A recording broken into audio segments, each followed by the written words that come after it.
Hi, welcome to the Cables, Lace, and Tails podcast. My name is Sue, and I am a maker from northwestern Wisconsin. We have a snow day today. Yay! It snowed quite a bit last night, and even though a lot of the area only had a 2-hour delay, our district has a lot of outlying areas that probably would not have gotten snow plowed in enough time for everyone to get to school. So I wish we knew that last night so I could have slept in, but this morning I found out and they announced it at 5:30 in the morning.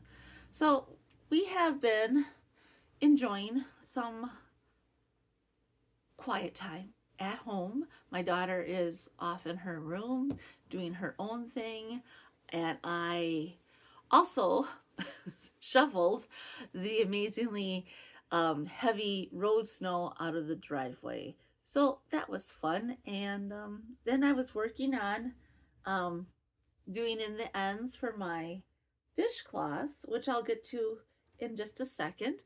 But first, I am wearing my Foyka sweater. I'm not a real big turtleneck person, but I really like having my neck warm. So I made this loose per pattern, but I think I added a few more stitches. It's been a long time.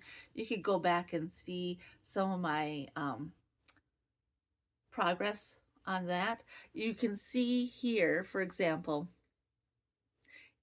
the pattern stops, but I made it, okay. A long time ago, an old knitter, well, I shouldn't say old. She was older than me and she was a very experienced knitter. And she said, hey, make it part of the pattern. And I thought, oh, so you can make a mistake and still make it right by making it part of the pattern. And she goes, yeah. And I was like, cool. So obviously when I attach the sleeves down here, this is I think they only have 4 sizes, maybe 5 sizes. And this is like either the 3rd or 4th size. When I attached the sleeves, I did not have a large enough circular needle for the color work, and I was really afraid of doing the color work on really, I think they're like 5, maybe 6-inch DPNs, and I have since bought larger DPNs, 8-inch ones, to make more of these sweaters and in larger sizes that I needed. So this called for, let me think, a 10, a US 10. And then they said size up if you are a tight knitter for color work. And I didn't know if I was or not. Turns out, yes, I am a little bit, because I think I was nervous about connecting this. So you connect it in this dark blue section. And when I connected it in this dark blue section, I didn't have the sleeve. I thought I did. I really thought I did, but I didn't have it positioned accurately, or I don't know. I don't know why, but somehow when I got up to here, or right around here, I realized, uh-oh, I made a mistake. So I kind of finagled. This is all an old podcast. Finagled. So then each side has this blue mark, even on the back. Tallulah's here. Hello, Tallulah. Tallulah has been very helpful lately. Come here. Nope. She has been wanting all of my things. Now, I have not worn this yet out to school. I may this week because it's supposed to get really, really cold. Sub-zero. Right now I'm wearing it under a long sleeve t-shirt. It feels fine. I'm not itchy. This is Alafosslopi yarn, which is a hair sheet from Iceland. And so, it could be rustic to some, although once I blocked it, it became softer. So that was cool. And when I'm working ticket booths, I'm closer to a front door than I am inside, and it gets drafty in the winter. So I think this might be a nice addition.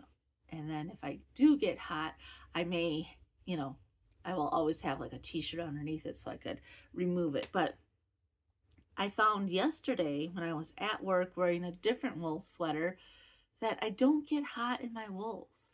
I stay at a nice temperature. Even if I do get warm, it soon goes away versus like today when I was outside, I was wearing, oh gosh, no.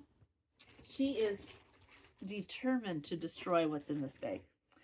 I was wearing my upcycle alpaca blend cherry sweater, and it is acrylic, alpaca, and wool, about equal amounts each, and I was drenched in sweat because my jacket is also synthetic and it just holds on a lot of heat, and shoveling is hard work.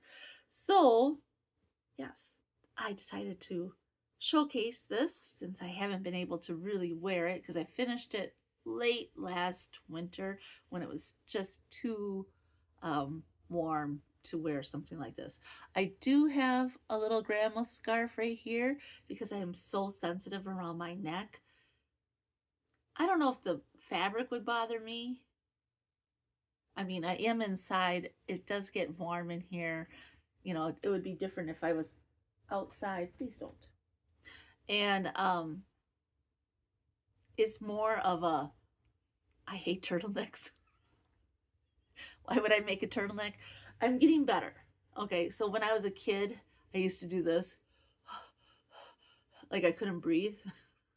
But now I do enjoy having things around my neck to keep it, which will go into my next topic. I had a head injury over 30 years ago, and I had a whiplash situation. She likes these dishcloths a lot. I know, you're so helpful. Anyway, I was talking to a coworker on Monday while I was at a ticket booth, and I said something like, well, I always wear these scarves now because it helps my neck stay warm, and then I don't throw it out as much, or it doesn't get kinked up, and I don't get migraines like I used to. She goes, how did you figure that out? And then I had to think back, and I'm like, well, I think it was when I said, do you remember Tide Deep Clean? It came out in the early 2000s. I'm highly allergic to it. I was in a very poor state of life, and I bought this Tide Deep Clean to, wash my clothes, and it was all the rage at the time. And I broke out in hives from my from my from my neck to my toes. I was covered in hives, and I was working at a bookstore, and I was wearing like one of these little grandma scarves, and I covered up the hives with that, and everyone thought I had hickeys, which was real fun. Yeah, real fun. They did not believe that I was having hives. They thought they were hickeys, and I thought, this job sucks. So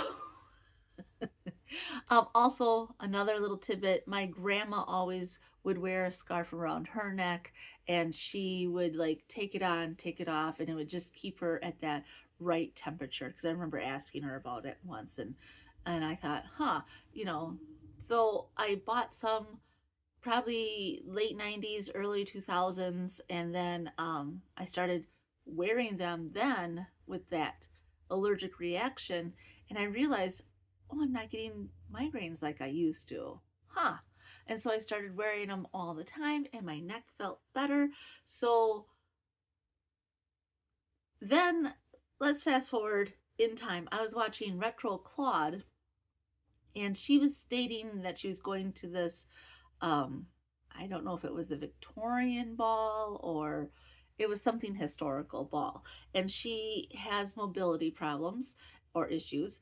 And so she found in one of those old knitting books, I don't remember which one it is, like, is it Weldon's Practical Needlework or something of that nature, and they had knee warmers or something like that. So you would knit a tube, and then it would go around where your knees were. And so she made them, and she said that they did actually help her mobility because it is kind of like how she related it, how ballerinas wear leg warmers. It keeps everything really supple and whatnot. And I thought, I wonder if that's why my neck scarves keep my neck, because it keeps it warm.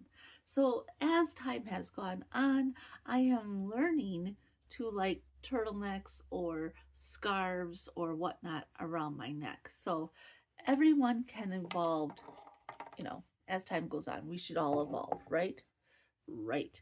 Now, lately, my my extremities have been really cold. And I'm like, I don't want to wear the fingerless mitts that I made that are crochet because they're too loose, and then the needles or the hook or whatever get stuck in there, and then it irritates me.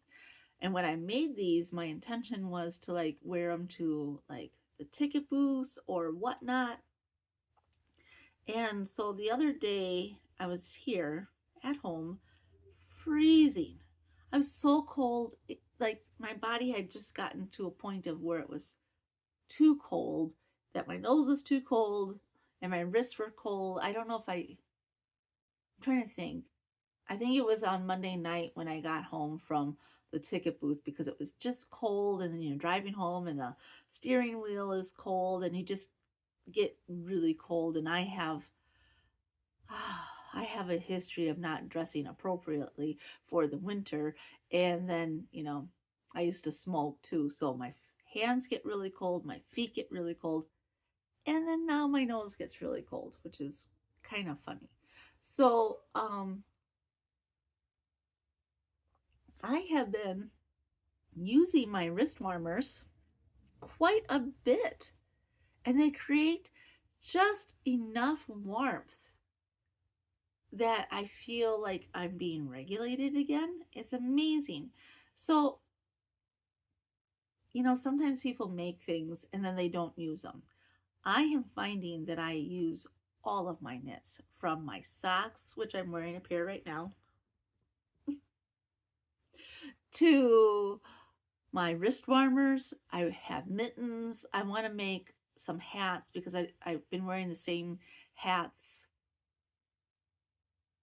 for over a decade, and they're fine. They're fine hats, but I would like a little something different or longer or warmer. I use my cowl at work, and I can just create this little slit for my eyes. The kids always look at me, and now I can laugh when they're throwing themselves in snow, like body slam in snow. They made me laugh so much, but they didn't see me laughing at them because I had been covered. My sweaters are getting a lot of, wow, did you make that? And I'm like, well, yes, I did. Oh, yes. And then I start pointing out the mistakes or whatever. And they're like, no, but it's beautiful. I'm like, thank you. And so I cannot wait to finish more things. So knit what you like to wear. Knit what like you think might be very helpful in the future. Like just putting this on now, it creates a little bit of a barrier between this more rustic wool and I'm actually more regulated. It's so weird. I love wool. And wearing my cowl at work, which is the same colors as this here, just a different pattern. I smell the wool and it just makes me feel even more cozy. So, okay, I'm going to talk about the dishcloths first. Right now, I'm in the process of taking each one and I have to use glasses. Taking each one, tying in the ends, and I'm going to finish this project today. I was working on it right before I started recording, and then I wanted to get it done before recording to say, look, I got it all done. But it was it's a process, and to rush it would make it seem not as much fun. And it's just really meditative to uh, weave in ends, and then so just back and forth a little bit. And then I learned this from somebody else. I don't remember who, but leave a little bit of yarn out, so when you wash it, it will either shrink up or weave itself in its rightful place, and then you can trim them. So I will have to trim them again, because in the past I would cut it right to the very edge, and then I would have to go back and like finagle sometimes, like if it had come out too much or it just was unweaving itself for whatever reason. So I learned that, and then we'll see if that works. And then I am going to be just washing these on a cold cycle. Um, yeah, a cold cycle, and I'm going to use a color catcher, a Shout color catcher, which you can get at, well, I've only found them at Walmart. And so now this one's done, and it goes in my done bag. And my cat really, really, really likes that. So once these are done, I only have this bag here and a little bit here to do. I will wash them on cold, dry them on. I probably will dry them on low, either low or high. It doesn't really matter because they're cotton and it'll be just fine. And they're dishcloths. So I have gotten some progress on some of my things besides the dishcloths.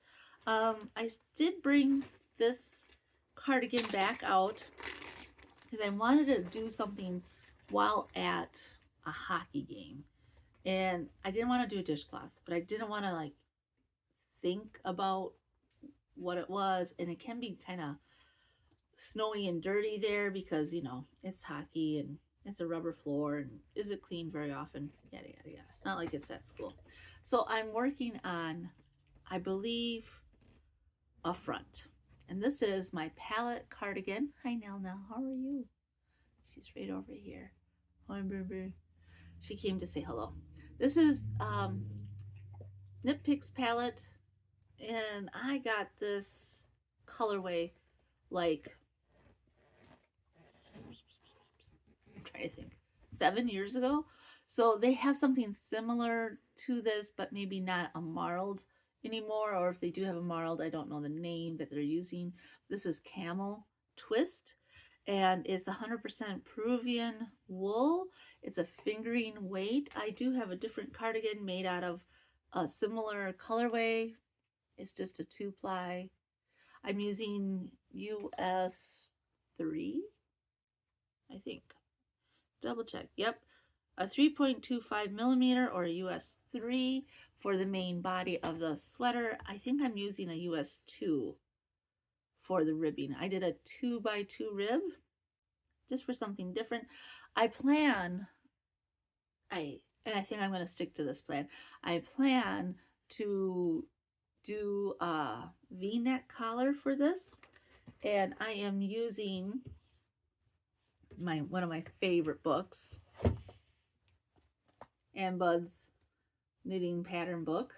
And so I believe I'm doing a size 42 bust stitch count and a size 40 in the length. And so I will tell you more on how that goes. My other palette cardigan is a crew neck, so I kind of want a V-neck and a crew neck. So that's that, but I'm going to keep this book handy because I have been working on my upcycle alpaca cardigan. I blocked the fronts last weekend and the cats did not find them. I hid them under a towel after I put them in my room on my bed on the blocking mats. I could do 2 of them with the amount of blocking mats I have. And then overnight I put it on a drying rack, the blocking mats and everything. But I don't want them to pull out the pins because they will take out T-pins, which is extremely dangerous. And they have no fear of anything. So I just put a bath towel over it and they don't see it. And so voila. So this morning, since I got up super early, I sewed together um, the shoulder seams. And I thought I was going to also sew up the sides here, but then I remembered as I was sewing up the first shoulder seam that you put in the sleeve first. But everything so far matches. I still have my, um, what do you call them? Lifelines, just because. So once I get the sleeve in, you sew it up, then you sew up this side and the sleeve, and then you start working on the ribbing. But it's really getting close. This is the color titanium. I'm really excited to have this done. I cannot wait to have this done. The cats love to go after these little strings, so I'm going to just put it here. And I am very close to finishing the decreases for the sleeve. So this is my second sleeve, still on the needles. I have, this is where the shoulder seam is, where it would like get attached to the sweater. Anyway, not shoulder seam, armhole seam, where it would get attached. So the first sleeve is still here. I will have to block these before putting them in, but it only took, since it's sport weight yarn, it didn't take that long to dry. I also put on the overhead fan. You can kind of see through it. Huh? So this is the first sleeve. So I am essentially, let's see, I only have this much to go, which seems like a lot, but when you start decreasing, everything gets smaller and smaller. I do know I'm accurate on my stitch count, so I am decreasing appropriately. And I was working on this morning as well, and then I said, shoveling snow is not going to wait for no one, and the colder it gets, the more solid it gets, and so it was still warm when I went out there this morning. So, yay! I'm using a size 4, I believe, a US 4, and let's see, yeah, or a 3.5 millimeter.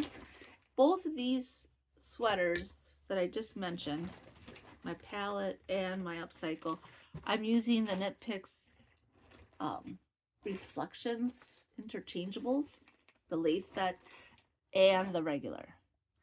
I really like them. They're smooth. They have a little bit of weight to them, so I really like them. Now, let's see here. I want to hide this, but at the same time, I don't want to put it in anything. I have been working on my vegetable patch cardigan by Annie Howard, and I thought I was almost done with the back yoke. And then I said, maybe I should read the pattern again. I'm not done. I need about, I'm going to say, 3-4 or so inches here. So for my size, the back panel, because it goes down to your hips, the back panel is supposed to be 28.5 inches. And this right up to that line is 18. And so I'm just working away. And last night I was working on this again, and I was like taking breaks, but it was okay. It just took a really long time, and I wasn't feeling the best last night, and I don't know why.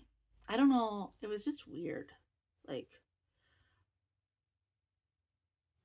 I was at work and I was watching, they were doing like it's called Hour of Code, where kids are learning all about AI and coding computers and whatnot. And it was in the library, and the student in front of me, their screen was like, it was just like this high level of motion, and I was like watching it. At first I thought, oh, it was just like watching, like, say, a car go down a road. And then it like switched and it switched and it switched, and I was like, oh my God. It literally made me want to throw up. And I don't know why, but how can people watch that? I am from a different generation. I realize that. But I came home and I just felt nauseous. And I was like, oh God, am I getting sick? I can't afford to get sick right now. That type of thing. I did eat a couple handfuls of pretzel sticks. Worked like a charm. I felt better. I drank some coffee. I felt better. But I still just was like all night, just kind of like wonky. And I don't know if it was the pressure of the storm that was coming in, because it was an intense storm. And it was really pretty. I went outside with my puppy last night, and it wasn't like, it was like 8:30, 9 o'clock, 9, it was somewhere around 9 o'clock at night. And it was so bright because of all the reflected light in the snow. And it was quiet, and it was really pretty. So this is a very simple cable pattern. Very simple. I'm using Knit Picks Wool of the Andes, worsted weight in the color Shire Heather. And I was really cold last night, and then I kind of put on my wrist warmers, and then I used this over a blanket, and it's kind of like a blanket panel, and it's so warm. I can't wait to get this done. So I'm like really happy that I have this, and I really want more sweaters. I really do. I really want more sweaters. I have the yarn for more sweaters. I need to just dedicate my time to making things. I'm using my Knitter's Pride. They're a blunt tip zing needle, size 6 throughout. That's what I got gauge with, and you don't size down for the ribbing, which is nice. I mean, once you have the needle, you just use that needle. So I will let you know how this goes. I still have progress to make on it, and it is an enjoyable knit. I was getting really tired though, and with my earlier dizzy spell of whatnot, sometimes when I'm really tired or not feeling well, knitting makes me dizzy. So I was feeling that when I was going back and forth, and I was making mistakes, but it was also kind of dark, and it's dark yarn. So I'm going to have to start employing my neck light and my other light more, because I needed both to work on my cardigan this morning. I couldn't even see the stitches on either side of the seam until I got the extra light. And then I'm like, oh, and then it was real easy. Super duper easy. I did use my, I love this book. I got this from Thrift Books. I saw it on someone else's podcast as a reference guide. I think it was Roxanne Richardson. And then I thought, she knows what she's talking about. She's a master knitter. I looked on Thrift Books. I got a really good deal. I believe it was like a library version. It did not have the outer jacket, which is fine. And then, as you can see, I have a lot of pages marked. But this is a great resource. It shows you everything, from seaming to colorwork stuff to you name it, it's in there. So let's see. Okay, the last work of, I have not worked on this, but yesterday I was wearing my I believe it's called the Audrey sweater, and yes, I'm just trying to look for the, here, it's this one here. Oh, I'm trying to get it out of the shiny. Okay, it's this one here. However, for mine, I used cream and then a green, but it's called seaweed, so it's not like a dark green. It's more of a muted, lighter green. And then for the base of the rest of the sweater, I used a red called cranberry, and I call it my Christmas sweater. I have podcast about it before, so you could go back and look. And then I am actually working on the Finley. And so yesterday I was wearing my Audrey, aka Christmas sweater. I got a lot of compliments from it's a work of art to you made that, that is amazing, or whatnot. And I was like, I mean, I wasn't like fishing for compliments either. I was just like boop boop boop, getting the Tuesday treat. But they are works of art, and I can't wait to do like a Fair Isle one or you name it. So here's the Finley. Is that, there you go. So this would be in this book, Only Yoking by Olga Putano. That would be, the Finley is fingering weight. However, that's another one. I am using my Upcycle Alpaca blend, which is a sport weight, and I got gauge using, I forgot I was using wood needles. I'm using a US 5 or a 3.75 millimeter, and these are my Knitter's Pride interchangeables. And I am only on, I looked, row 13. So you do German short rows in the back, which is really nice. I really like the way the Audrey sits on me. So the German short rows in the back, so you always know which is the back, and you don't have to tie like a little string. Excuse me. And then I'm using, the blue is called Sapphire, and I believe the gray is called Sea Glass in the Upcycle Alpaca blend. It's so pretty. So yesterday when I got home, I didn't feel like, because I'm on an increase row, I didn't feel like doing the increase row. I didn't think I had the bandwidth, but I'm like, I need to get this color work part done so then I can bring it to a ticket booth, and I am bored waiting for people to come in, and I can just, work in the round and whatnot. So one thing I did teach myself is I get confused with the pattern when it's changing, and I was, like if it's the same area where you're working for a while, it's really easy to see where you're at. But when the pattern starts changing into something else, I was having trouble, and then I would have to go all the way back to the front, and I'd be like do. So then I figured I would just do a leapfrog. So I know that the pattern is correct between these two pins.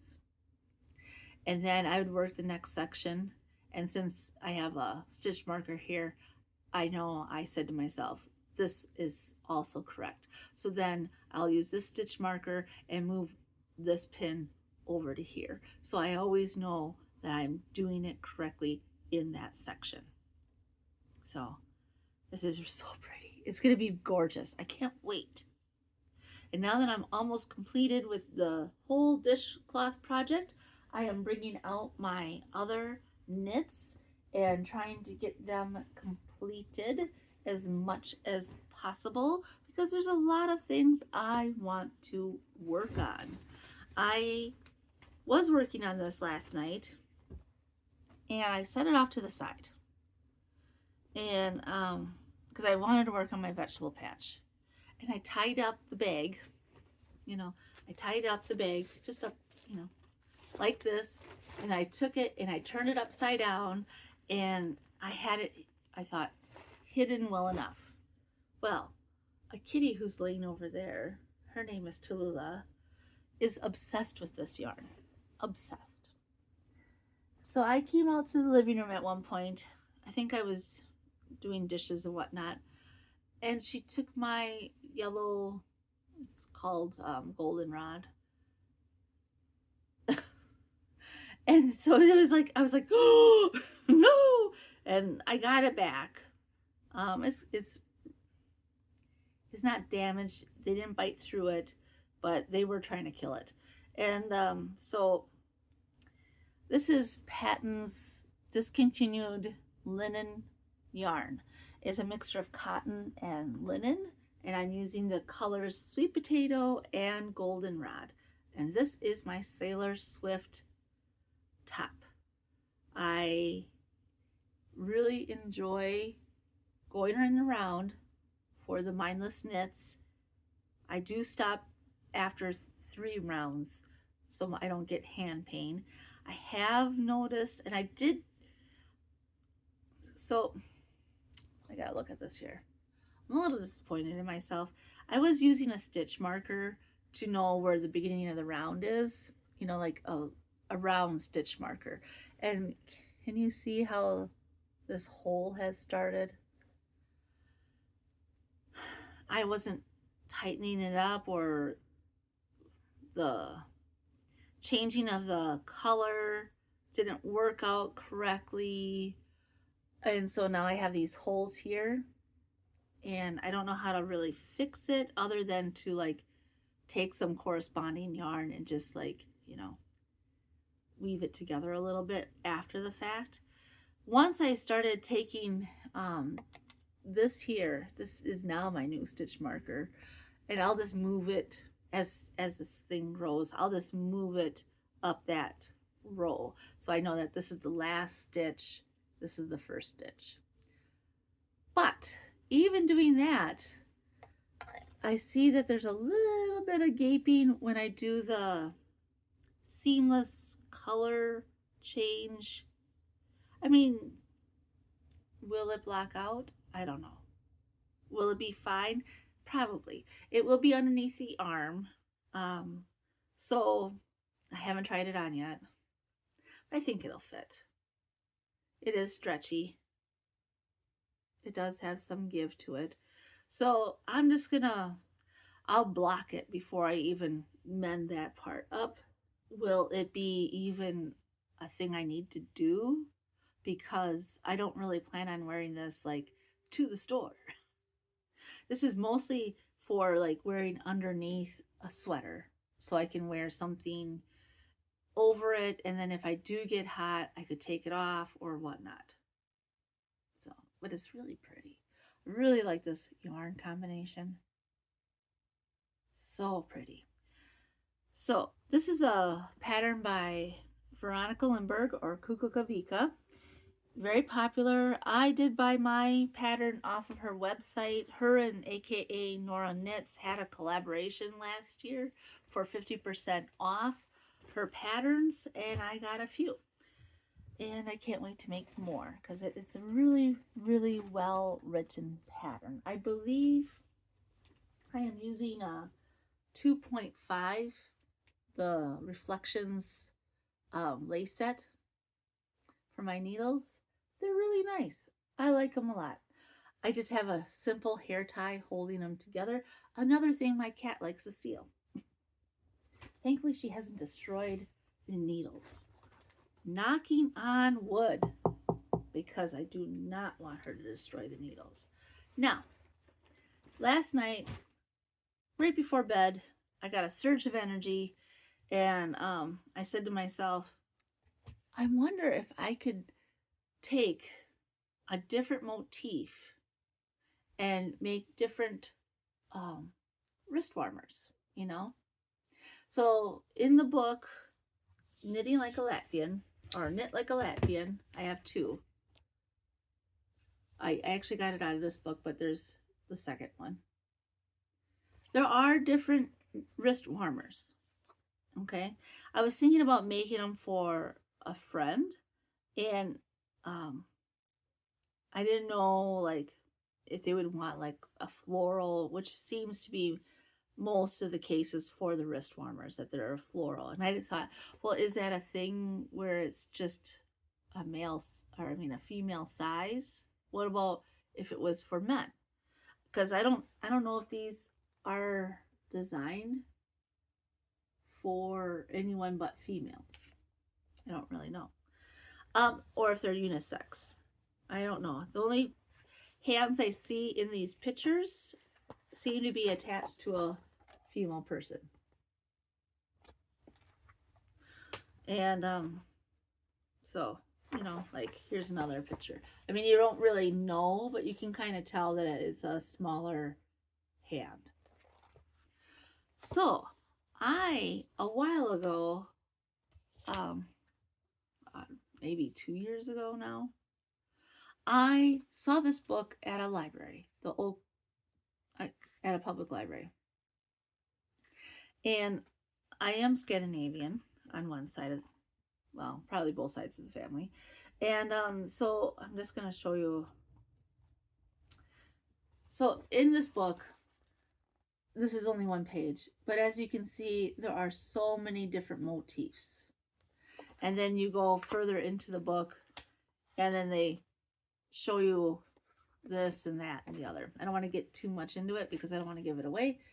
So I was looking at these different motifs, and like, for example, this is one of my favorite motifs. Ever since I was a kid, every time I saw that motif, I was like, I'm going to do that. I don't even know how to knit. I'm going to do that. So I was looking at they have these little grids. I'm just going to show quick. And they will then say on the side of that grid that it is like, say, 8 stitches, 8 rows for that chart. So there's different ones throughout this book. And I thought, wow, like this here is very similar to this here. I mean, it's not exactly the same, but it's very similar. And they also show you how to like change things by the way you use your color. So that's very handy. So I thought, there's that motif. And then I also got these around the same time. They're the same author. And these are other by Andrea Rangel.